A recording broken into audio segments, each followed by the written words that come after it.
Listen well, dear friends, and I shall tell you, not the soft, sugar-coated version of Cupid and Psyche's tale that plays on the lips of poets, but the spicy, true recipe baked by Apuleius himself.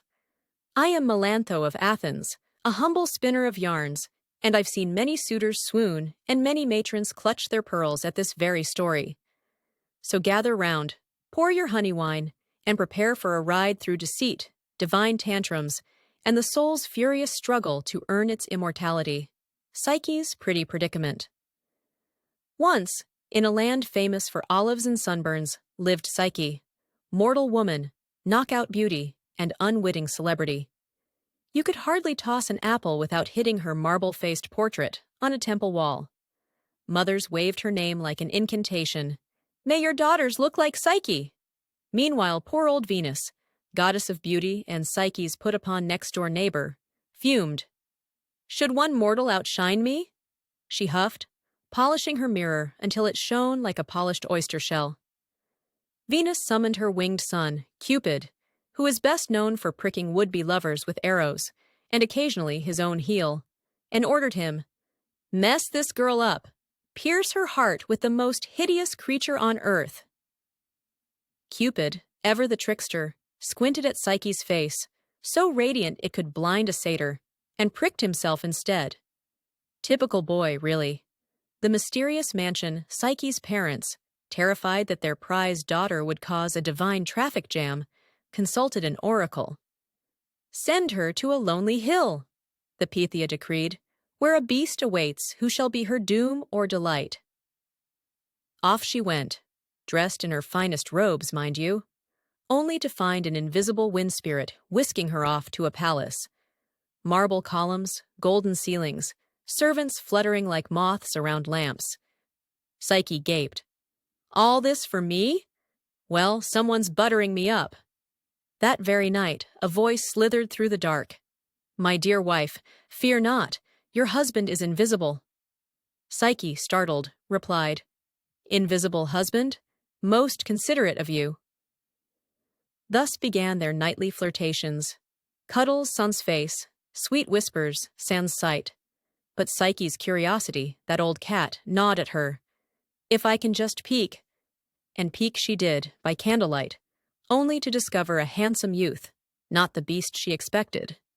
Cupid, stung by betrayal, fled at the sputter of wax and trust, leaving Psyche stranded in her gilded solitude.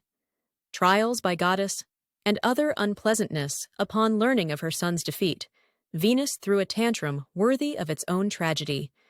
She shunted Psyche through 4 Herculean chores. Sorting mixed grains, Venus dumped hulled wheat, barley, poppy seeds, and lentils in a vast courtyard. Psyche despaired, until an army of ants, roused by her tears, marched in and finished the chore. Golden wool gathering, a field of savage golden sheep awaited Psyche. As they charged, a river god slathered himself in soothing oil and whispered the safe path.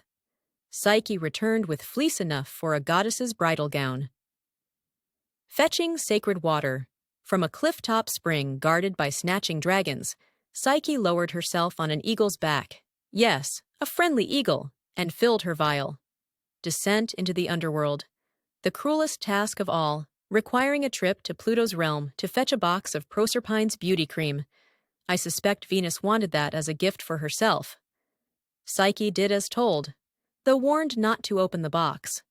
Naturally, human curiosity vied with divine instructions. One sniff, one peek, and she collapsed, overcome by mortal envy of eternal perfection. The soul's awakening. Cupid swooped down, revived Psyche with a drop of ambrosia, and lectured her on trust and perseverance. But this was no mere love fuddle.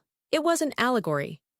Each trial represented the soul's, Psyche's, ordeal on its way to immortality, sorting its own impurities, gathering the golden threads of virtue, drawing the clear waters of truth, and confronting the darkness of death itself. Only by these trials could Psyche earn her place among the gods.